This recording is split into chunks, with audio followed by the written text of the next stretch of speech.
situated in the vicinity of Shah Jahan International Airport. In that view of the matter, foreign guests find it convenient to have their boarding and lodging in this hotel. I sincerely hope that this hotel will make much stride in the days ahead.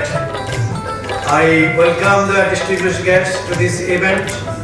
There goes an age-old maxim, eat to please thyself, but dress to please others.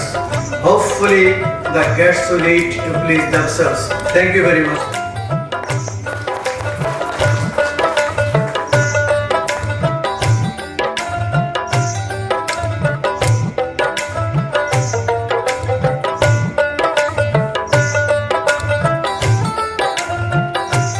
Good evening.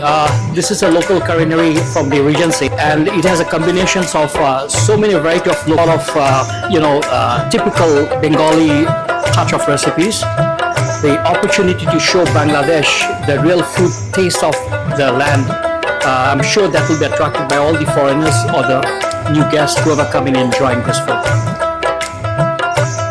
এই নিয়ে আমার আসলে এটা third time Dhaka রিজেন্সির culinary food ফেস্টিভ্যালে, and প্রত্যেক বছর আমি আসলে অপেক্ষা করি এটার জন্য, কারণ প্রত্যেকটা জেলার সব স্পেশাল খাবার এখানে একই ছাদের নিচে পাওয়া যায়। এবং আমার কাছে মনে হয় যে প্রত্যেকটা ডেকোরেশন থেকে শুরু করে যেভাবে ওনারা পুরো আয়োজনটা করে এটা খুবই জমকালো। সো বছরে একবার আসলে এটার জন্য মানে আমি নিজেও খুব অপেক্ষা করি, এবং আই রিয়েলি অ্যাপ্রিসিয়েট যে রিজেন্সি এত সুন্দর একটা প্রোগ্রাম আয়োজন করে প্রত্যেক বছর।